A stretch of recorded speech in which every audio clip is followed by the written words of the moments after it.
not publish something you expect to be marketed during the start of a global pandemic, because it doesn't happen that way.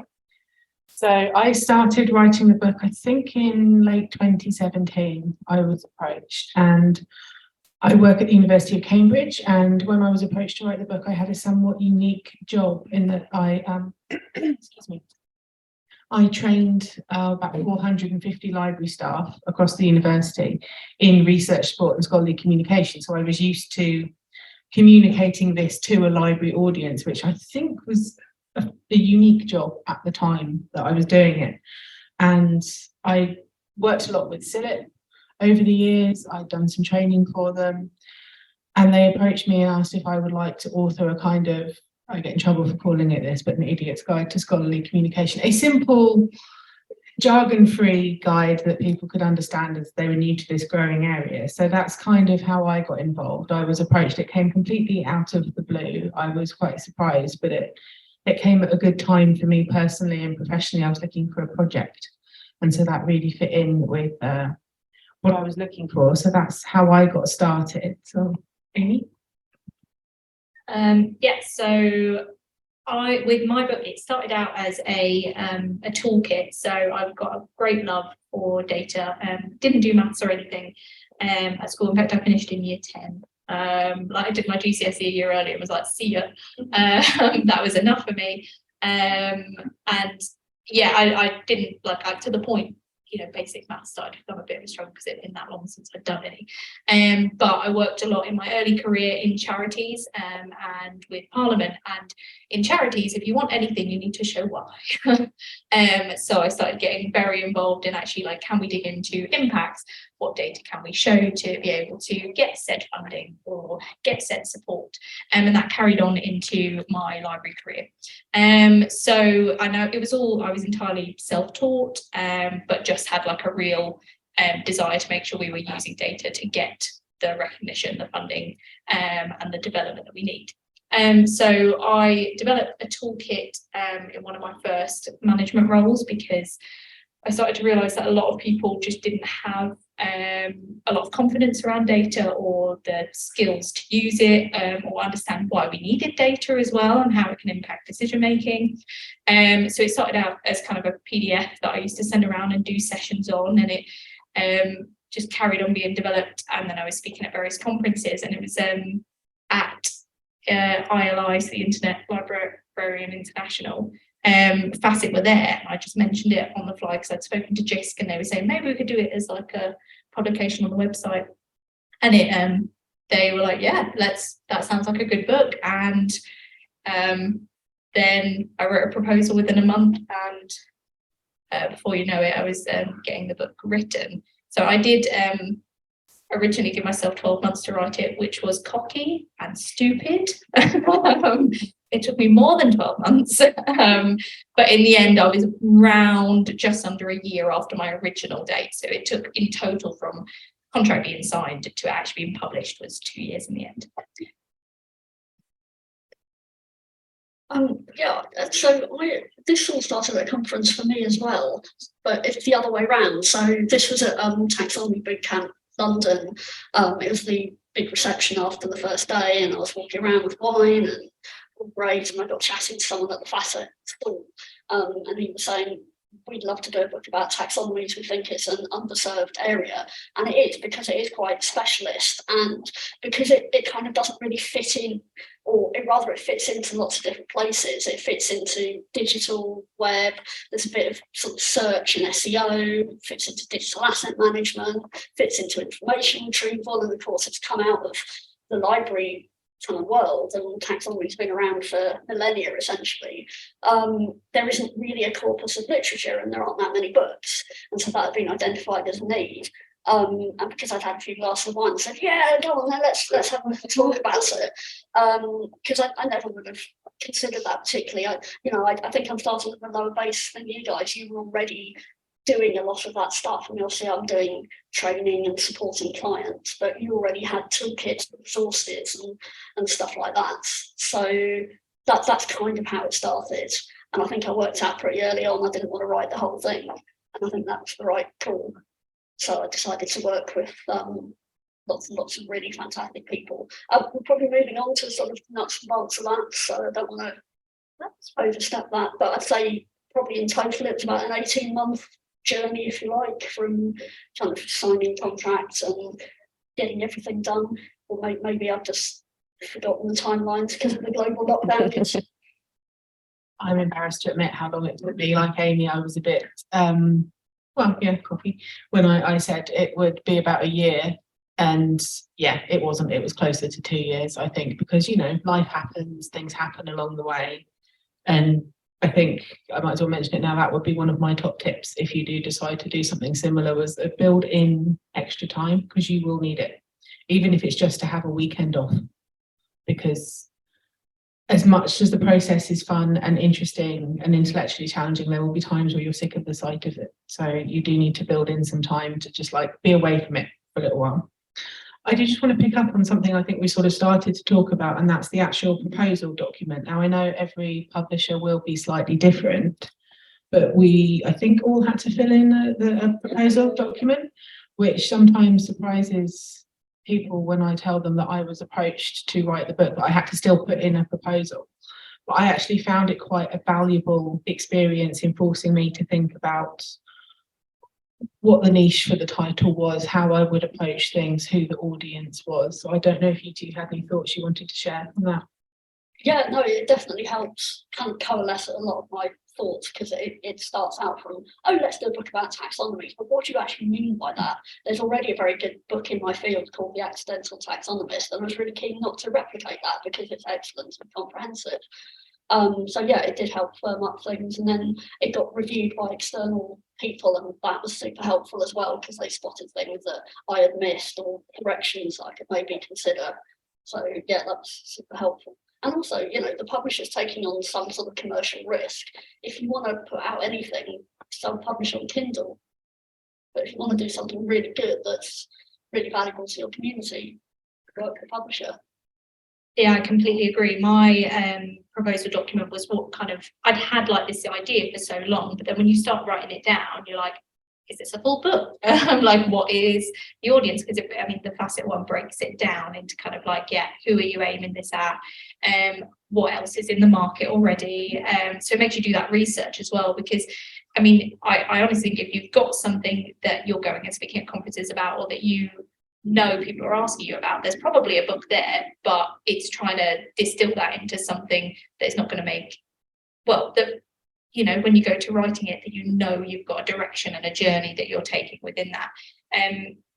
So one of the things that I found helpful was the same as you, that kind of external view on it, of like, actually I reworked based off my proposal, and those external opinions made me rework some of the sections. So it's like, actually, I know there's a gap here. And to be honest, some of my book changed even after that proposal in the actual writing process, because top tip, this was in fact, I think Peter Bassett said this, don't write your book before you do the proposal, which a lot of people do. But in the writing of it, I kind of found actually there's more in X section than there is in this, or, you know, you we could probably get onto it later, but as an edited book, so most of mine is written by me, and then I have a final section with contributed chapters. Sometimes your chapter contributors drop out, or things change, or a global pandemic happens and you have to rework things. Like my whole first section got reworked because I signed my contract the day after, I think it was, the pandemic, the lockdown started, and I was like, this is going to be like a 2-week thing, it's not going to be that big a deal with them. So yeah, I think that while it can give you that structure, it's also then it's okay to move away from that a little bit as well later on. I'm loving the naivety that's showing through here. Like, we're all like, you're so confident we put the thing in, yeah, absolutely be fine. But then reality sort of hits as you go through, and I don't even have the excuse of writing it during a pandemic, because mine was pre.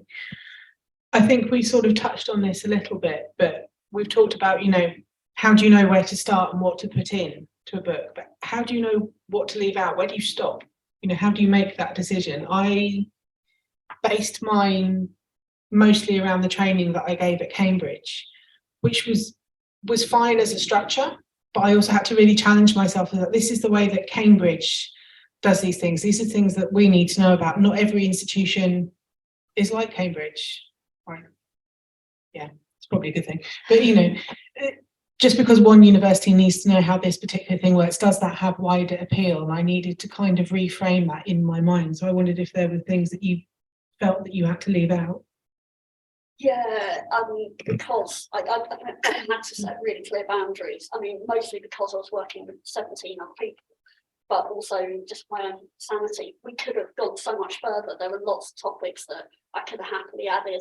It made it like a 500-page doorstop, and actually it was the right decision not to do that, not to get too deeply into ontologies, not to get into the technical solutions, not to get into automatic categorization, which is a massive topic for taxonomists. And you know, we have one chapter that covers a fantastic case study, but it's not the complete guide to that topic. It just had to be ruthless, and I found that okay. I know some authors they might let things drift, but because I was working with so many other people, I felt I owed it to them to keep them all straight and narrow. That's how I approached it. Mm-hmm. Yeah, I am with mine because it was a tool based off a toolkit. I mean, the structure of it and what you included was quite nice because it's literally like step 1 is a chapter, step 2 is a chapter. So it kind of kept me quite succinct because of that. But because it is that, I mean, it's kind of similar to yours. It's that like no nonsense idiot's guide, or like fill in the gaps. You know, you can use it wherever level you are, but it's definitely supposed to be aimed at making it accessible. So I tried, I think it was a bit of a learning process. Like I wrote literally from chapter 1 through, rather than, I don't know, some people like will start with the end section or some easier chapters for them in the first instance, but I did it very linearly. And I found that by the time I'd got to say chapter 6, I'd really honed it a lot more and started to go, I don't need to include this because it's not the Bible. Like it can't be everything to all people. And so then I went back and rewrote and removed things and accepted that if there's stuff I can't include in this one, maybe I'll write a second book down the line, you know, like it's never the end of the world.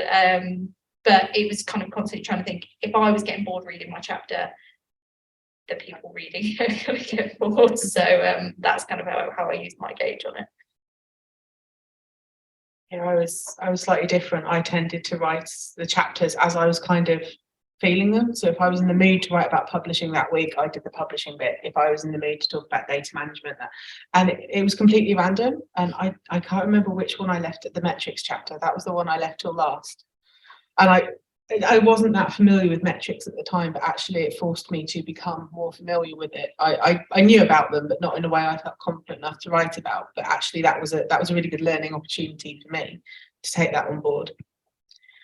We've touched on this a bit as well, because the approaches we took were slightly different. So mine was a predominantly solo authored, although I did have some contributions, and 2 of you worked with people. How was that? The ups, the downs, very well. There's some of Helen's contributors in the room tonight, so thank you.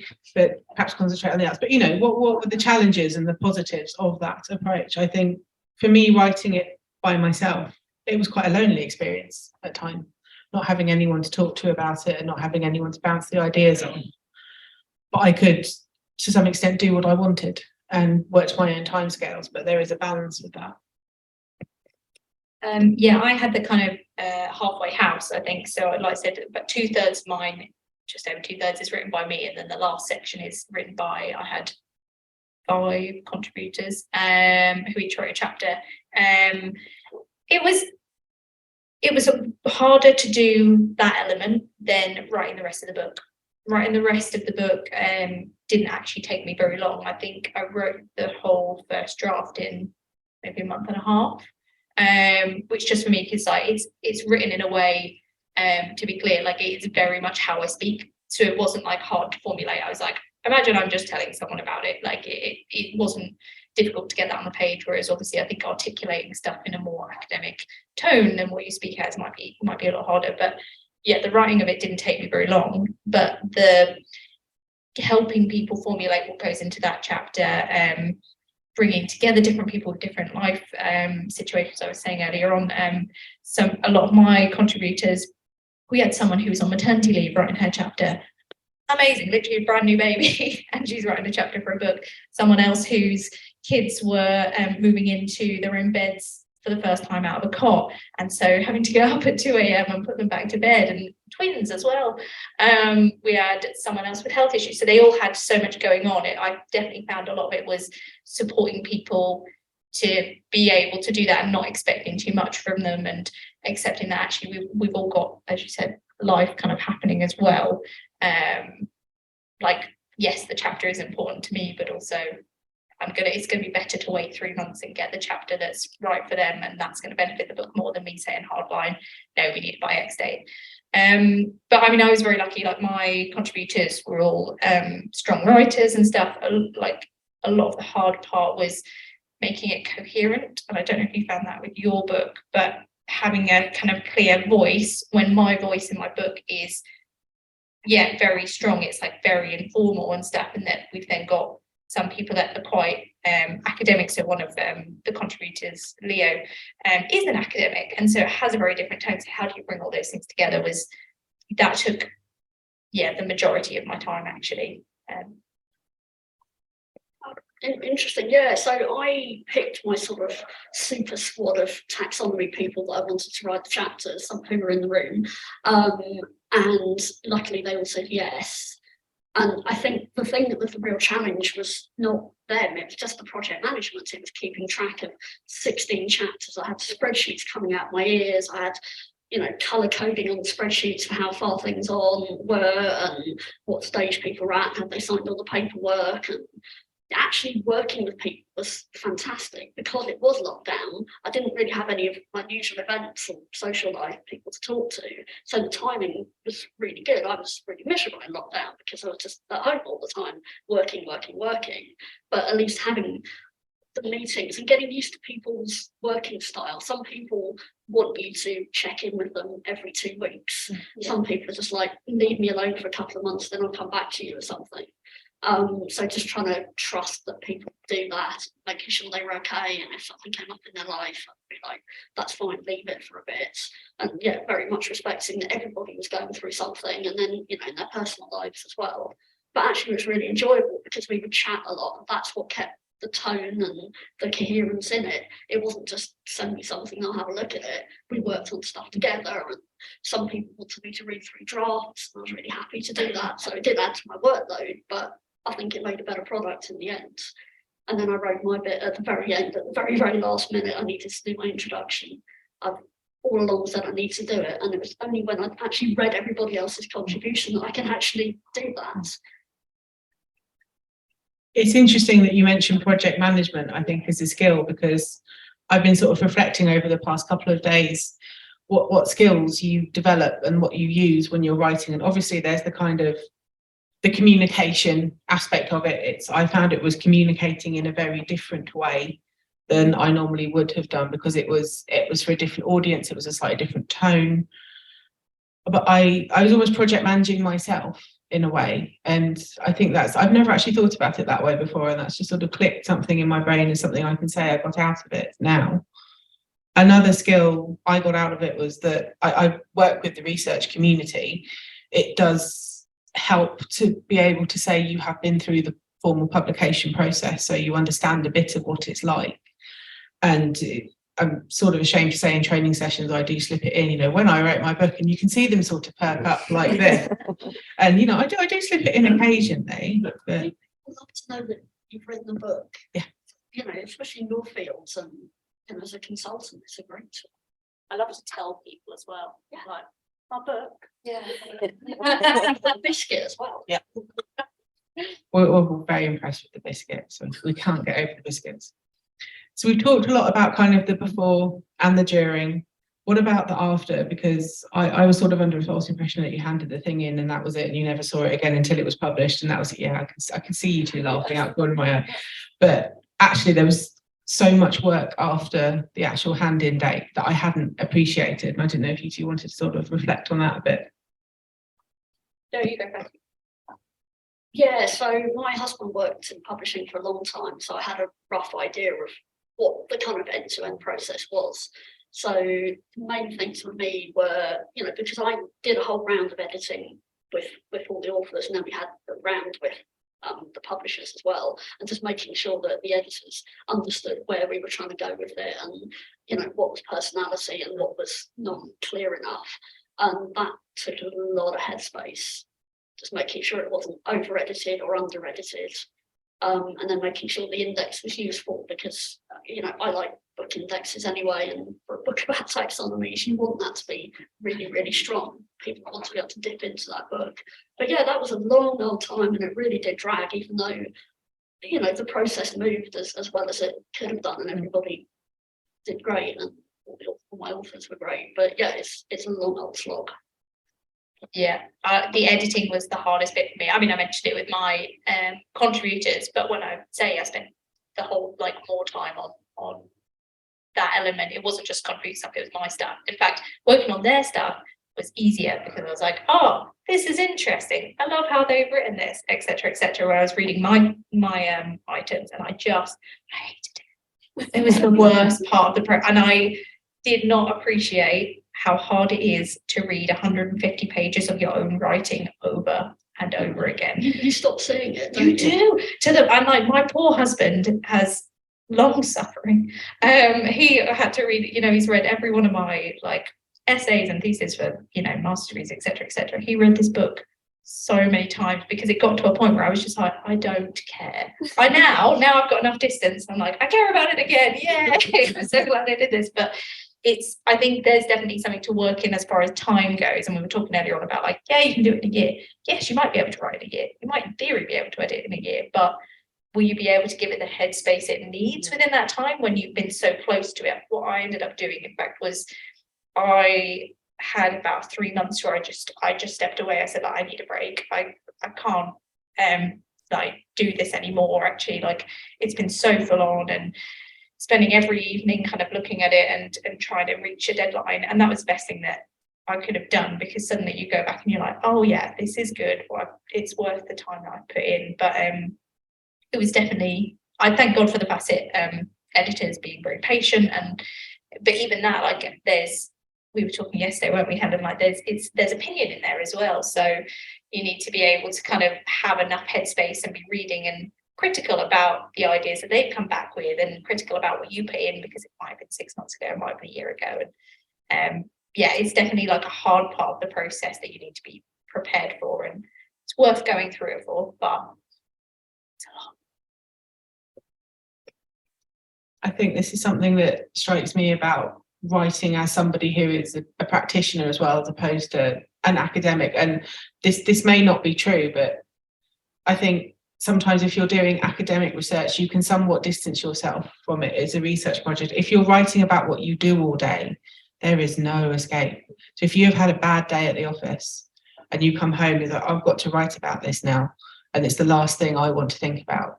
And I'm seeing a few kind of knowing grins around the room, and probably a few online as well. So yeah, don't underestimate how difficult that is, I think, would be one thing that I have learned from the process. And you do need that distance, which sort of leads me on to my next question. Is is there anything you would have done differently with the benefit of hindsight? Would you have written a book at all with the benefit of hindsight? I have to say, actually, as hard as the process was for me, I would, and I'm not just saying that because Facet reps are in the room. I genuinely would have done. It was a really useful process, and I got a lot out of it. Although, like you, at times I did not want to see it anymore.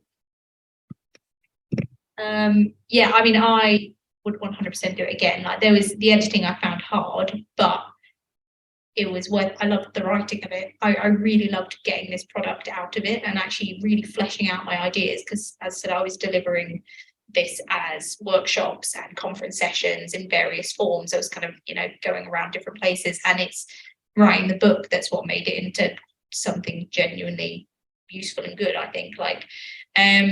As far as what I would do differently, like I said, I wrote it quite quickly, which I don't think was a bad thing for me personally, but I think if I'd been stricter with actually doing the project management stuff, which I didn't do, to be honest, I kind of left. The reason I did it so rapidly is because I left it for quite a while, and then I was like, oh, the deadline's coming up, I should probably crack on.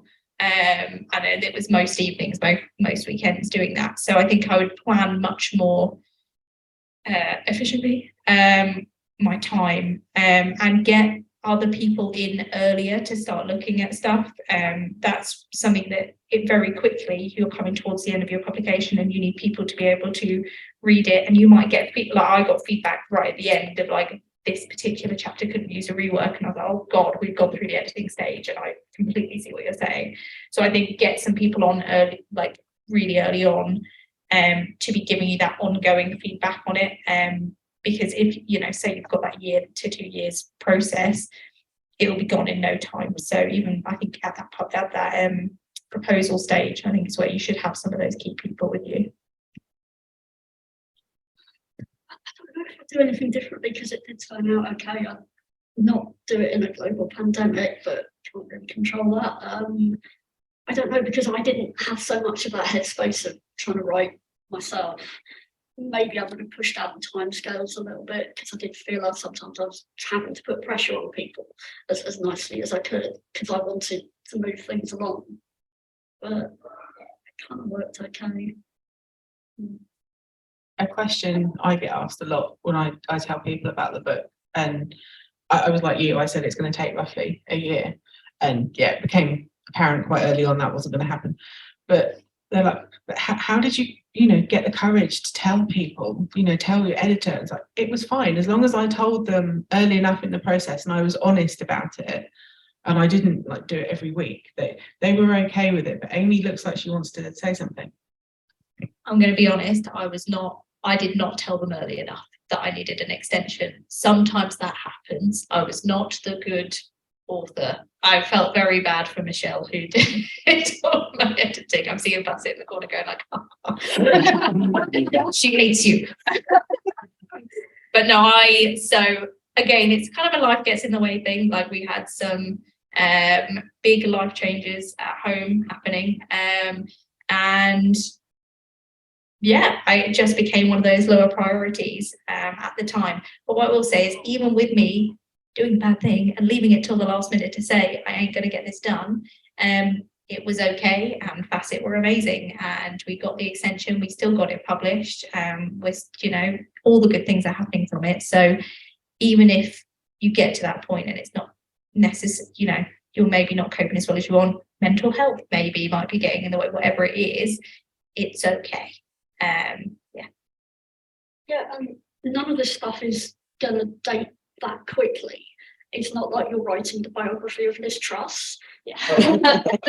Somebody actually did do that. Yeah, it's just out this week.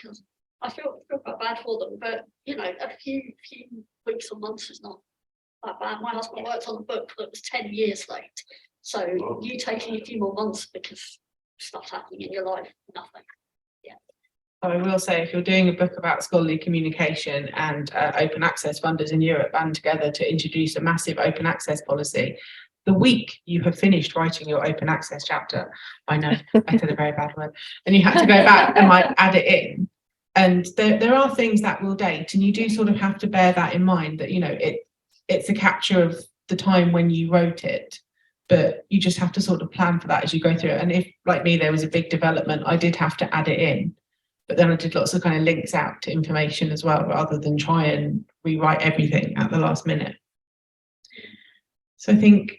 Sorry, just to say quickly, if stuff does move that quickly, you could do an updated edition without too much problem. You keep all the kind of core material, add in all those new developments. Yeah, this was one I felt that just because had I stuck to the original deadline, I would have been fine. And I did sort of know it was coming, but I felt I did have to add something in just because of the nature of the topic. So what advice do you think, we've sort of touched on this all the way through, but if you had to give advice, because I'm guessing that's what a lot of people online in the room want to know, like if you were thinking of doing this, what advice would you give people?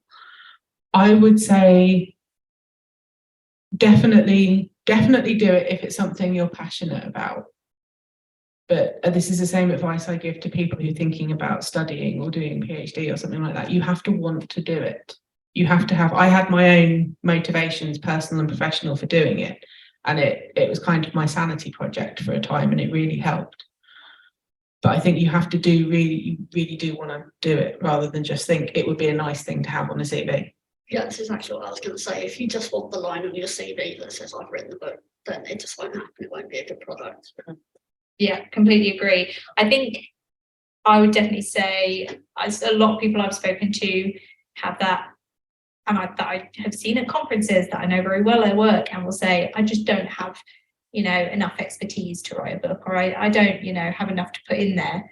You'd be surprised when you start pulling it out. Actually, if people are finding it useful at conferences, in your workplace, when you're going out and chatting to people, they probably could really do with more information on that. So it's definitely worth doing the process of, if you're even thinking about it, what might go into this? How might this look? Like, what gaps are there?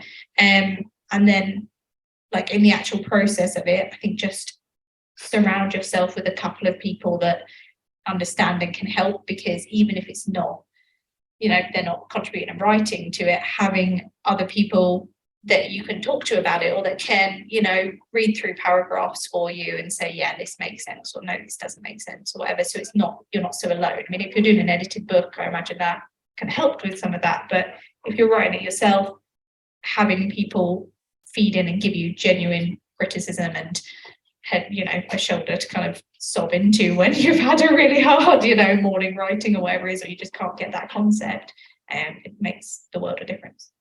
So did you have people around you who didn't know your topic inside out, and did that help? Yeah, I had, I'm really lucky. I've got a group of friends that were kind of really willing to read different chapters for me, and there was only a couple of people that I forced the whole book on. There's again my husband being one of them. But I mean, what is nice is I've got friends that are writers or in libraries or things from lots of different sectors, and I made full use of that. But I mean, my husband is a scientist, so it was quite nice getting a completely different perspective on it. But he also understands data, so I kind of just used the people around me if they were willing. So here you go. And a lot of the time people are really happy to take part in that and be part of your journey. I think one thing that I've sort of been reflecting about as we've been talking is that you have to kind of let it go a little bit and not get too precious, because you have to learn to take criticism, and that is a skill in itself. But again, writing a book is quite a personal experience, however you do it, and it can be quite hard when someone says, reading that first book review was absolutely torture, and it was absolutely fine. They made some very valid points, but you sort of think, this is my baby, and someone said they don't like a bit of it, and you kind of do have to let that go, and at the editing stage as well. I found. Yeah, like you say, you pour everything into it. That's our name on those biscuits. But you have to kind of step away with your ego a little bit and let it kind of stand on its own. The main tip I give to people is to be really, really organised, even if that's not really their natural way of being. I had to really be on it because of the number of people I was managing. But yeah, just being really as ruthless as possible about time management and what you can realistically achieve in each week or month. It makes such a difference. It means you're not that person who's sitting with an unfinished book for 10 years.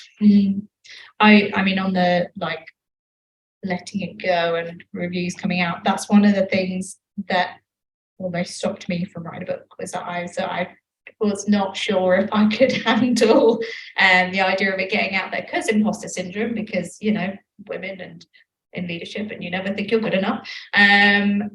I was like, I don't think I could handle it going out and someone being like, what the hell are you talking about? You have no expertise in this area, which is kind of that constant back of your head thing. So it was worth it though, and my anxiety was really high when it was being published and those first reviews coming in, and like you say, you're kind of trying to organize everything. It's not just your passion that's going into it, it's all your time, it's all this effort and everything as well.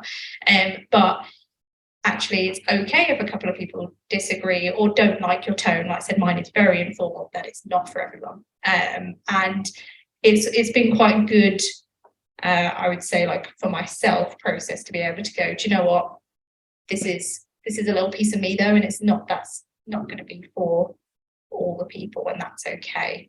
But yeah, every time a review comes in, I go like like, what's this one going to say? And almost always people are really nice because they appreciate that you've put it on paper and now they get to learn about it. Yeah, we are in quite a specialist field. It's not like some hit job in the tabloids.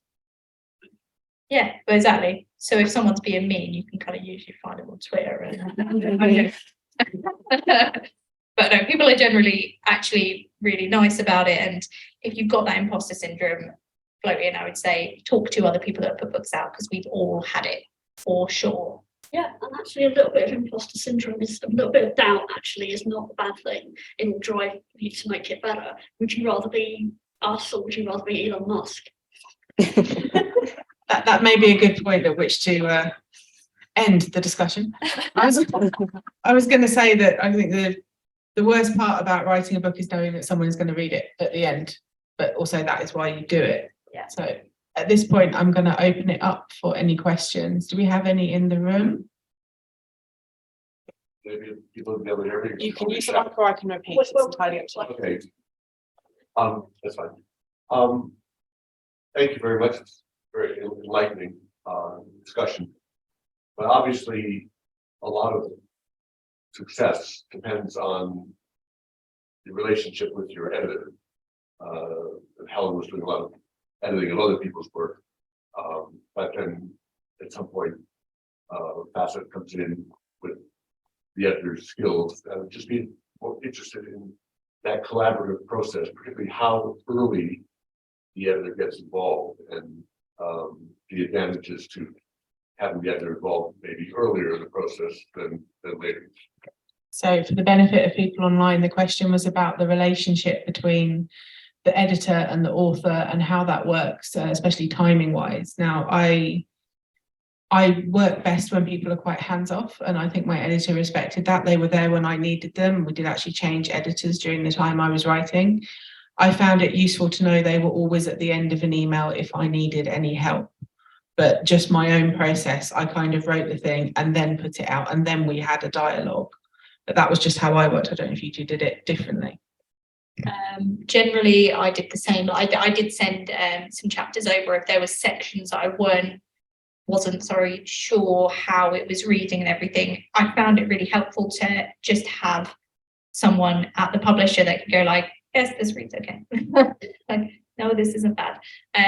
But I definitely found like what was helpful was that willingness from the editor, like right up even until the typesetting, which I realise is not ideal, but where we got some feedback of like, actually we need to rework a certain chapter, that they take you are the expert in it, and so they're kind of just giving that outside perspective, which is really helpful. So they're not going to come in and say like, well, do you actually mean this thing about that? Because which I kind of thought so at the beginning. I kind of assumed that the editor would be more about saying like, yes, you are correct in this area, but of course they can't be as a publisher.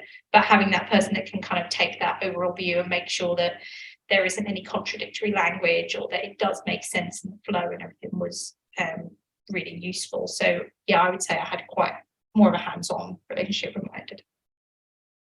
Yeah, I had a different process. I can't really remember why. So I was working with all my 18 contributors, and I actually paid myself an editor to look at everything before we sent the final draft to Facet. I cannot remember why, but that sort of helped. It took one layer of sort of editing and, you know, any ambiguities out of it. And then I wish that I briefed the editor better through Facet, because they didn't quite get it and it took a while to get it back on track, because it's quite a niche topic and there is stuff in there that's quite esoteric. There's a lot of esoteric terminology, so maybe that could have gone a bit smoother, but we kind of got there in the end, and probably no one sails through an editing process and going, oh, that was great, let's do it again. It has to be difficult because you want it to be good. And at the end of the day, I had to just remind myself, like the editors know what they're talking about, even if they might query you on the subject, they know it as a piece of writing and a piece of work. So they know what they're talking about when they make it into a book that people will actually want to read, as opposed to a jumbled collection of thoughts. Does that answer? Yes, thank you very much. I've not ever written a book before, and it's more words than I've had to write in one place. What tools did you use to structure your content? Was it a big Word document? Did you use something like Scrivener? Was it a Miro board? How did you plan it and then keep on track of it? You've got so many words. So the question was about planning and how we keep on track, what kind of formats we use when you've got such a large word count. I think my word count was 60 to 70,000, which was very daunting when I read it on paper. I probably should admit this, I had a series of Google Docs in which I had like this chapter 1, chapter 2, chapter 3, because I worked on it piecemeal, that worked for me. I also had, I'm a big fan of Post-it notes. So I had lots of Post-it notes with things I knew I wanted to mention, but maybe wasn't quite sure which chapter they belonged in. So I did a lot of moving around because one of the, and I don't know if it was just the topic or the way I work or whatever, but I found it quite hard to know where to start with some of my topics, because without getting into the details of research support, when you're explaining something like open access, like do you start explaining traditional publication, then you've got to explain the models, but do you explain green and then gold, or is it better the other way around? You know, to a novice person, where do you start with this thing? And it's difficult when I'm doing training sessions. So I found that I moved this around a lot and actually ended up putting different things in different chapters, but that was just me. I use Google Docs as well and Post-it notes. So what I did was, I'm very visual, so I essentially just overtook our living room for probably over a month actually, and had all the different concepts written out on A4 piece of paper and started adding to those, and that's what kind of built the structure of my book and what went into each chapter. So I kind of kept throwing down the ideas and like, okay, that's developing as this chapter, what themes go into it. Like I said, I already had my toolkit, so I knew chapter 1 would be I should know that. Chapter 1 would be about identifying your data. There we go. But as far as what went into it, there was so many different things that I've taught and everything. That's how I initially structured it. And then, yeah, I literally used Google Docs. For each chapter, I had a different doc, all in one folder. And I started it by laying out the sections and doing like bullet points for each one. And I wrote underneath each one of those. And I started just writing without doing too much detail on those sections. That didn't work as well for me. When I started actually drilling down was when it became really easy. And like I said, actually the writing just kind of flew out as soon as I'd kind of gone, oh yeah, well, I'm definitely going to have a paragraph on this, this and this. It got much more doable. But after that, I pulled it all into one giant Word document. And then that's kind of helped me to kind of keep on top of it. What I will say is if your laptop or computer is not that good, when you start getting 60,000 word documents, it starts getting a bit slow. So that's the benefit of having different documents to start off with at the very least. I'm not sure I can add anything. You should talk to the authors on your table and ask them how they structured their stuff, because I just came up with the basic framework and then we pretty much stuck to that all the way through, and then we worked on word counts as they came in. So some people were super efficient and did theirs in 3,000, some people were 6,000-7,000, and we had to refine a bit. So, but these guys were awesome. I think it's probably find what works for you, and you will find when you start that the worst thing is the blank page. And if you can I'm a big fan of free writing, so doing just like a massive brain dump of everything I know about this. Don't pay any attention to whether it's any good, just get it out of your head and on paper, digital or otherwise, and then try and refine it. I do so many drafts and then refine it down to something that is pretty decent before I actually show it to anyone. But again, that's just what works for me. So you will find your way of doing it. Are there any more questions in the room? So you should definitely write a book. Thinking about time, I know you've all said it's taken slightly longer than you expected, perhaps a year to 2 years. In terms, and that sometimes you take breaks, but how much time was it actually taking you within the weeks and months? Did it just take over your life basically for all of that period, or was it able to be a suitable amount and sort of fit in with everything else like that? So the question is really about time management and whether it, we've talked about deadlines, but were we constantly writing? How did we balance that with, you know, actually having to get up and go to work and clean the bathroom and all the other things you have to do? I did mine fairly piecemeal. My time was sort of Saturday afternoons, I don't know why, and I tended to sort of try and set myself little targets and try and get bits done. I think there were definitely chapters that I wasn't keen on doing, and those took a lot longer. But I did build in a lot of breaks. I don't know about you two, but when I first started off, I was incredibly keen and like did quite a lot. And then there was kind of a lull for a little while, and then I realised the deadline wasn't going to happen. And then so my original deadline was like I was planning a big overseas trip. I was like, I'll have it done before I get on the plane. Have it done. And then, you know, I had to sort of recover from the trip, and then it was Christmas, and then it was New Year, and I was like, oh God, it's another year. What do I do? So it sort of balanced out. There were times when it was all hands on deck and you were writing, but there were times where it was just like, you know, I just kind of feel like rearranging this bit today. So it wasn't a phrase we like to use at Cambridge, unduly onerous. You know, it wasn't talking about cataloguing, but it didn't take over my life because I didn't let it. But then that is when things started to creep. So perhaps I should have let it a bit more. For me, I did, as I said, I did it in quite a short period of time, the actual writing. For me, that worked better because I was finding when I was dipping in and out, I found it much harder to get into the headspace and the tone and like the journey that I was writing. So I wrote really intensively, yeah, for about 6 or 7 weeks. And it was pretty much as soon as I finished work, I would start writing for, you know, and I'd maybe do 3 hours. And I had like, this week I'm going to do these chapters or this chapter or whatever, and I kept to it. I also know that I work really well early morning, so I would get up very early and do periods then. So often on the weekend, rather than it being the whole weekend, I would get up at 6 right until midday, and then I'd be done. But like I said, that worked really well for me compared to when I started, which was like, I'll do a chapter a month. And I did 1 chapter and it took me ages, and then I was like, I'll just stop for a while. So I think it's okay if it kind of takes over your life for a little period, if that works for you. It's okay if you want to do it like slower and have it bit by bit, but just know how you work and what your family life can allow as well. Yeah, definitely having that awareness of the entirety of your life and your other commitments.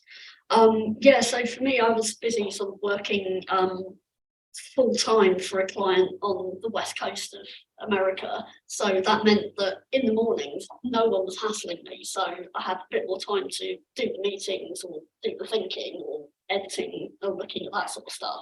And then I'd have to try and fit in meetings after people's work as well, because a lot of them were based in the UK. So, you know, you can't always get people in the middle of the day, even in lockdown when people are working from home. I did actually have a phase of working with one of the authors at one point, so we go off for little coffee breaks and sort of work for a chapter, but obviously you can't do that for the one in Australia or Vancouver. But yeah, it was fairly relentless. Like I'd be doing, you know, at least a couple of hours on it every day, along with the full-time work and juggling lots of different things. At one stage I had 5 contracts plus the book, and I was just spinning the plates. It was just relentless. But did it. Do we have any questions online? Yes, we do. So this one's a 2-parter. How important is finding the right publisher, and where do you start? So the question is, how important is finding the right publisher and where do you start? I feel a bit like a bingo announcer. Really. I was lucky in that Facet approached me. I'm going to acknowledge the elephant in the room and say that I write about open access, and the book is not open access, which is a justified, I wouldn't call it a criticism, a justified point that people have made. I like the idea of writing, 1 chapter of it is open access, I should point out, but I like the idea of writing for Facet because they were the publisher affiliated with CILIP, and I felt that it would be giving something back to the association that I work quite closely with. It has to be said, they were also the ones that asked, so I was quite lucky in that area, but they were perhaps one of the publishers that I come across because of where I work and who I work with, and the fact I've done a lot with CILIP, so that's how mine came about. If you're in a specialist field, there isn't that much choice. I mean, where else are you going to go with taxonomies? So the other big taxonomy book is published by Information Today, and then O'Reilly published stuff that's adjacent and some of the academic publishers, but there isn't a whole big load of publishers competing to do this stuff. And anyway, I knew Facet already. I'd already done a chapter in someone else's book, so I knew the process, people a little bit, so that was quite easy. But yeah, if you're looking to write in another field, then I would say look at, you know, specialists who really know what they're doing, rather than, you know, a big house that's probably not going to get it. Yeah, I would say as well, like, it's okay to make a choice based on, like, if you're not getting the right vibes from a publisher. Like, I've worked with a couple of different publishers, not obviously this is my own book, but like when I published chapters and everything. What I liked about Facet was I spoke to them in a conference, and they were really enthusiastic, and me and Pete, who is in the room, went for a coffee many months ago now. And we just kind of chatted around it, and what I found really nice about Facet was that it's quite a small amount of people you work with through the whole process, which worked really well for me. I think around the publishers, something to consider is the contract. So things like open access, which I naively didn't know very much about the contracts, and in hindsight, yeah, I would have maybe looked a little bit harder around some of that. And it's easy to let the excitement of writing a book take over, and then you not to be really critical of it. So I got a few friends from different publishers to have a look at my contract and said, you can probably ask for more percentage there. And I was like, great. So, I mean, stuff like that comes into it as well. But honestly, you're working with these people a lot. Pick people that work well with you and that you will enjoy spending time talking to, or that will have patience for you if, you know, if things, you know, go a little bit awry in life. Yeah, and that you have a reasonable expectation that they'll do something with it when you poured your heart and soul into something and hand it over manuscript. They're not just going to file it away on their backlist and mention it again. Yeah, and I would say for Facet, they've, like, I don't know about you guys, they've really helped with pushing the book and with selling it and all that marketing side. So yeah, it's okay to shop around and just figure out what's right for you. Go with Facet. It depends. If you want to pick the next Lord of the Rings, then, you know, choose wisely. Yeah. The advice that I usually give to academics when I'm talking to them about this is like, who do you read? What publisher do you read? What books do you enjoy? And approach them, because there's something in that. And I do read a lot of Facet books. Yeah. And I'm honestly not just saying that. Yeah, that's great. Yeah, I've got lots of Facet books. So. Are there any more? Yeah, we've got a couple more. So do you pay your contributors? Probably how's that structured? Okay, so there's a question about paying contributors and how's that structured. I didn't really have contributors. Those I did, I made it very clear that it was like a short interview, what do you do in your day job type thing. I made it very clear that there wouldn't be any payment and it was all completely voluntary. So I'm going to hand it over to people who had actual contributors. I didn't. Admittedly, I was like, when I wrote the book, I was like, I don't think I will make any money from this. So I'm not going to go in the red to do something that's already taking up a lot of my time. Like, this is about trying to give something good to the library community and support people. I checked with Facet that they would get a free book, and I made that very clear. I was like, I cannot compensate you other than this free book, and lots of thank yous. But yeah, I mean, I still don't, I didn't do it for any financial compensation. I don't know if I will make any money from it. So, well, yeah, it's actually the same with me. But you know, quite a lot of my contributors were consultants anyway, so they're used to producing stuff to make sure their name is kind of known in the community, and that's, you know, that's one of my drivers as well. You know, I want to be able to point to that and say, look, hi me, I know what I'm talking about. So yeah. I'm going to address the other elephant in the room, which is another question I always get asked, is like, did you make any money? Because I think mine has probably been out longer than you two, so I have. Yes. And it wasn't, I won't say what it was, but it wasn't an inconsiderable amount of money, and it was particularly welcome during lockdown. So, you know, there is a monetary benefit to it if you are going to commercially publish, and I wouldn't want to undersell that. That's perhaps not my main motivation for doing it, but I can't lie and say it wasn't nice. So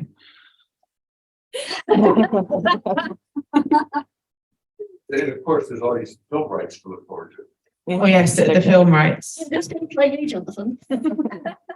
We do. Oh, that's a fantasy dinner party conversation, isn't it? Who will play you in the movie? How does you think? Are there any more questions? Well, I'll keep this as the last question because I think you answered the other one. How much do you keep your reader in mind as you were writing? So the question is, how much do we keep our readers in mind as we're writing? And for me, anyway, I had to really force myself to think, what's the reader going to want to know? Because I'm going to say I knew what I was talking about when I wrote the book, and that's great. But I was aiming for an audience of novices, so I had to keep bearing in mind that I used terminology that I haven't explained anywhere? Am I being confusing? So I was trying to always put the audience at the forefront, not always successfully, and that got pulled up a lot at the editing stage, which was great because that made it more accessible. But I tried to think about them every time I wrote something. It's like, is this what someone needs to know or just what I want to tell them? So that there was that balance. Yeah, I mean, it's a balance, I think, of I mean, you're writing this for someone to read it, so it was definitely, I was constantly trying to think, okay, how do I make this as easy as possible for some? I mean, it's a book about data. It's a dry subject area. I wanted it not to be I mean, I love it, but I'm very aware I was marketing it at people who don't like necessarily data that much, or at people who are trying to get other people on board. So it's trying to make it as accessible as possible, like you say, but you don't want to fall into the trap of, again, trying to be all things to all people, which is really easy. You end up removing kind of your voice if you try and do that. Like as I said, mine is not everyone's cup of tea, the way it's written and everything, but I think if I'd removed that, I think I would have removed like a lot of the reason I do it, and the reason, you know, what is my unique selling point is, you know, my approach in this book and stuff. So to a point, like, keep the reader in mind, but you can't please everyone as well, is how I would. Yeah, I think you always have to be kind of user-centred or reader-centred in all of it. And, you know, I'm trying to help all the contributors stay on track with, I sort of had 3 groups in mind. So I had kind of learners and students who had no exposure to taxonomies at all, or people have just been told by their boss, go and build a taxonomy, it's easy, and freaking out. And then there's the kind of hardcore practitioners like me who wanted, you know, all those kind of tips and tricks and insights. And then there's all the kind of adjacent people that want to know how to use taxonomies in their products, or how to apply taxonomies to data. And so all the adjacent people, like the content people, the digital comms people, and Dan people, and all that sort of thing. And to somehow try and get the right tone of voice for those quite different groups, but to never lose sight of that, because otherwise it's just a rambling book about arcane terminology models. Yeah, I think you do have to always remember why you're writing it. And, you know, as Helen said earlier, if you just want to self-publish something on Kindle because you want to get your life story out there, then that option is available. But if you are actually doing a book that you want to market and you want people to buy, hint, hint, then, you know, you need to have that audience in mind, and you do need to remember them. And it does give you something to aim for as well, I think, as you're going through. So I think that's the end of the time that we have. Thank you to everyone for joining us in the room tonight, and for those joining us online and those watching the recording later.